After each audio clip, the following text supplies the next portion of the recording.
أشهد أن لا إله إلا الله وحده لا شريك له وأشهد أن محمدا عبده ورسوله أما بعد فأعوذ بالله من الشيطان الرجيم بسم الله الرحمن الرحيم سامعین و ناظرین کرام، السلام علیکم ورحمۃ اللہ وبرکاتہ۔ تاریخ اسلام کا یہ ایک سیاہ ترین دن تھا۔ قیامت صغریٰ کا اندوہناک، بھیانک اور اذیت ناک سانحہ تھا، جب 1971 میں مسلم دنیا کی سب سے بڑی مملکت، خدا داد مملکت اسلامی جمہوریہ پاکستان کی فوج کے 90,000 فوجی ہندوستان کی فوج کے آگے ہتھیار ڈال رہے تھے۔ جب سے دنیا بنی، آسمان نے زمین پر رونما ہونے والا ایسا ہولناک قیامت کے سانحہ نہ دیکھا ہوگا۔ دنیا میں کبھی ایسا واقعہ رونما نہ ہوا تھا کہ باطل قوتیں حاملین صداقت پر غالب آ گئی ہوں۔ دل و جان پر کپ کپی طاری کر دینے والا یہ ایک منحوس وقت تھا، جب ایک مسلمان ریاست کے 90,000 فوجی ہندوستان کی فوج کے آگے سرنگو تھے، ہندوستان کے رحم و کرم پر تھے، اور پھر دنیا میں مسلمانوں کا سب سے بڑا ملک ٹوٹ گیا، 2 حصوں میں تقسیم ہو گیا۔ مسلمانوں کا وہ سب سے بڑا ملک ٹوٹ گیا جو دنیا کی سب سے بڑی ہجرت کے نتیجہ میں مارد وجود میں آیا تھا۔ وہ ملک ٹوٹ گیا جس کے قیام کے لیے ہزاروں لوگوں نے جانوں کے نذرانے پیش کیے تھے، اور لاکھوں لوگ طرح طرح کے مصائب و شدائد میں مبتلا ہوتے ہوئے انتہائی دکھوں کی زندگی گزارنے پر مجبور تھے۔ تب مغربی پاکستان کا نام صرف اور صرف پاکستان بن گیا، اور مشرقی پاکستان کا نام بنگلہ دیش ہو گیا۔ افسوس، صدہا افسوس، جائے ماتم ہے، تاریخ کے اس اندوہناک سانحہ سے پاکستان کے ارباب اختیار و اقتدار، بیوروکریٹس، سیاستدانوں اور علماء نے کچھ بھی سبق نہ سیکھا۔ علامہ ڈاکٹر محمد اقبال صاحب نے تاریخ میں بکھرے ہوئے ایسی اندوہناک واقعات کے ایک شعر میں عکاسی کی ہے۔ وہ بیان کرتے ہیں: وائے ناکامی ماتائے کارواں جاتا رہا، اور کارواں کے دل سے احساس زیاں جاتا رہا۔ سوال پیدا ہوتا ہے کہ پاکستان کو ایسا منحوس وقت کیوں دیکھنا پڑا، اور ارباب اختیار و اقتدار کو اپنے اوپر قیامت گزرنے کا احساس کیوں نہ ہوا؟ اس کا جواب یہ ہے کہ پاکستان بنتے ہی ہندو کانگریس نواز نظریہ پاکستان کے مخالف علماء کو ایک سازش اور منصوبہ بندی کے تحت پاکستان کو کمزور کرنے کا ایک ناپاک کام سونپا گیا تھا۔ سامعین و ناظرین کرام، یہ وہ علماء تھے جن کے بارے میں قائد اعظم محمد علی جناح نے کہا تھا کہ یہ لوگ ہندو کانگریس کے صدائے ہوئے پرندے ہیں۔ یہ وہ علماء تھے جو قائد اعظم محمد علی جناح کو کافر اعظم کے نام سے پکارا کرتے تھے۔ یہ وہ علماء تھے جو دنیاوی مفادات کے حصول کے لیے، معاشرہ میں اپنا اثر و رسوخ قائم کرنے کے لیے، اور حکومت میں حصہ دار بننے کے لیے اپنے اوپر لگے ہوئے بدنما داغ غدار قوم و ملت کو مٹانا چاہتے تھے۔ پاکستان کے عوام الناس کی غالب اکثریت مذہب کی نسبت سے ان پڑھ ہونے کے ساتھ ساتھ، کم تعلیم یافتہ ہونے کے ساتھ ساتھ توہم پرست اور مذہب سے جذباتی وابستگی رکھنے والی ہے۔ پاکستان بنتے ہی ہندو کانگریس نواز نظریہ پاکستان کے مخالف علماء نے پاکستانیوں کی مذہب سے جذباتی وابستگی کو اپنے لیے کامیاب ہتھیار کے طور پر استعمال کرنا شروع کر دیا۔ یہ وہ علماء تھے جنہوں نے قائد اعظم محمد علی جناح کے پاکستان بننے کے بعد کے لائے عمل کو سبوتاژ کرنا شروع کر دیا۔ قائد اعظم محمد علی جناح، جو بین الاقوامی سطح پر ایک انتہائی ذہین دانشور رہنما مانے جاتے تھے، جو تعلیمات اسلام کو بھی بخوبی جان رہے تھے، انہوں نے مغربی جمہوریتوں کا بھی بڑی گہرائی سے مطالعہ کیا تھا۔ مزید یہ کہ قائد اعظم محمد علی جناح محب قوم و ملت تھے۔ انہوں نے اصول پاکستان کے لیے ایک طویل اور کٹھن سفر طے کیا تھا۔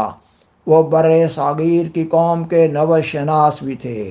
انہوں نے 11 اگست 1947 کو دستور ساز اسمبلی میں تقریر کرتے ہوئے کہا تھا، آپ کا تعلق کسی بھی مذہب سے، نسل سے، ذات سے ہو، سرکار کا، ریاست کا، اسے کوئی سروکار نہیں ہوگا۔ خاکسار بیان کرتا ہے کہ قائد اعظم محمد علی جناح کی یہ تقریر ایک دفعہ چھپ تو گئی، مگر پاکستان کی مذہبی قیادت نے اس کو پھر منظر عام سے ہٹا دیا، محو کر دیا، مٹا دیا، اور اہل پاکستان کو مذہب کے نام پر ایک ایسی مذہبی اسٹیٹ کو فروغ دینے کی راہ پر گامزن کر دیا جس کا اسلام میں کوئی تصور نہ ہے۔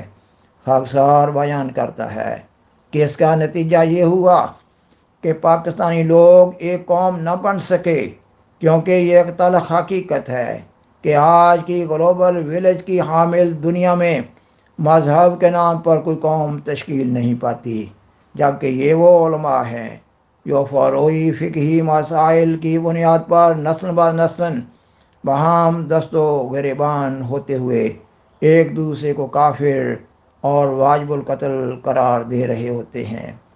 علامہ ڈاکٹر محمد اقبال صاحب ان علماء کی حالت اخلاقی و مذہبی کی عکاسی اپنے اس ایک شعر میں اس طرح کرتے نظر آتے ہیں کہ قوم کیا چیز ہے، قوموں کی امامت کیا ہے، اس کو کیا سمجھیں یہ بیچارے دو رکعت کے امام۔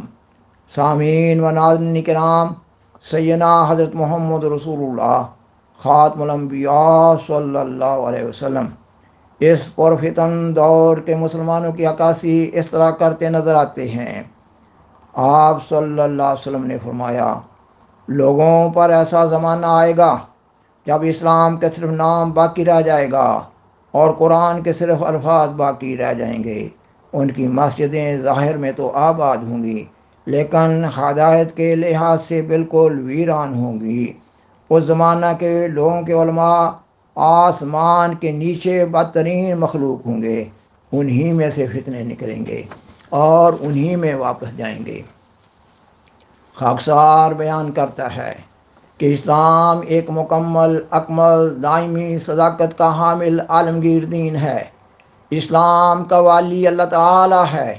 جب مسلمانوں پر یہ پرفتن دور آیا تو اللہ تعالیٰ نے اپنے وعدہ اور سیدنا حضرت محمد رسول اللہ خاتم الانبیاء صلی اللہ علیہ وسلم کی پیشگوئی کے مطابق سیدنا حضرت مرزا غلام احمد قادیانی علیہ السلام کو امت محمدیہ میں امام مہدی و مسیح موعود کے منصب جلیلہ پر فائز فرمایا، اور آپ علیہ السلام کے ذریعہ اسلام میں سیدنا حضرت محمد رسول اللہ خاتم الانبیاء صلی اللہ علیہ وسلم کو اسوہ حسنہ کی پیروی کرنے والی جماعت احمدیہ کا قیام عمل میں آیا۔ یہ وہ جماعت ہے جو اقوام عالم اسلام کی ایک فعال اور اسلام کی ایک علمبردار نمائندہ جماعت کے طور پر جانی جا رہی ہے، مگر بدقسمتی کی بات ہے کہ ہندو کانگریس نواز نظریہ پاکستان کے مخالف علماء نے احمدیت مخالفت میں پاکستان میں دہشت و بربریت کا ماحول پیدا کیا۔ ان علماء کے اس کردار کی پاکستان کے لوگوں پر گہری چھاپ ہے۔ ان کے بعد غلط عقائد اور بد عملی نے پاکستان کے لوگوں کو جرائم پیشہ بنا دیا ہے، اور آج پاکستان میں ہر جرم اپنی انتہائی بھیانک ترین شکل میں کیا جا رہا ہے۔ پاکستان کی زمین پر ایسا پاپ کیا جا رہا ہے کہ دہریت و مادیت اور کفر و الحاد کے حامل معاشروں میں بھی ایسے پاپ کا تصور نہیں کیا جا سکتا۔ پاکستان کے نااہل، ظالم و سفاک، مفاد پرست، ہوا و ہوس کے پجاری، ارباب اختیار و اقتدار، بیوروکریٹس، سیاستدان، انتظامیہ و مقننہ اور سیکیورٹی اداروں کے ذمہ دار ارکان حکومت اور علماء قومی اموال سے ناجائز فائدہ اٹھاتے ہوئے اپنی عیاشیوں میں مست ہیں۔ پاکستان کے غریب مفلوق الحال بے بس لوگ اپنے تنگی حالات میں چیخ و پکار اور آہ و فغاں کر رہے ہیں، اور بعض ان میں سے انتہائی مایوسی کے عالم میں موت کو اپنے گلے لگا رہے ہیں۔ اور پاکستان پر آج پھر دو نااہل اور لوٹنے والے ٹولوں کو مسلط کر دیا گیا ہے۔ اگر پاکستان کا کوئی محب وطن حساس دل دانشور اس ظلم کے خلاف آواز اٹھاتا ہے تو اس کو منظر عام سے غائب کر دیا جاتا ہے۔ یہی تو فرعونیت ہے۔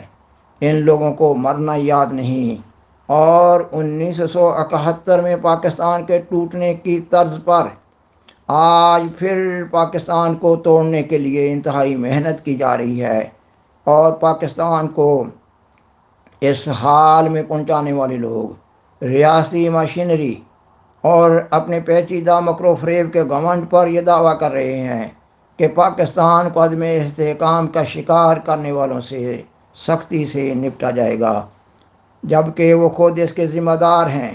خاکسار بیان کرتا ہے کہ کوئی انسان اپنے آپ کو برے افعال کے کرنے سے تو روک سکتا ہے، مگر وہ اپنے کیے گئے برے افعال کے نتائج کو نہیں روک سکتا۔ اللہ تعالیٰ اپنے قانون کے مطابق کسی فرد یا قوم کے برے افعال کے نتائج پیدا کر رہا ہوتا ہے۔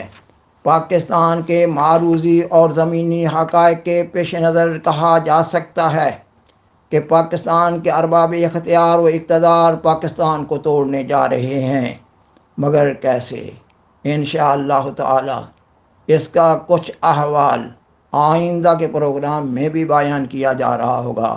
سامعین و ناظرین کرام، بالآخر درخواست ہے کہ برائے مہربانی اس پروگرام کو دوسروں سے شیئر کریں، اور حاضرہ کرم اس چینل کو سبسکرائب کریں۔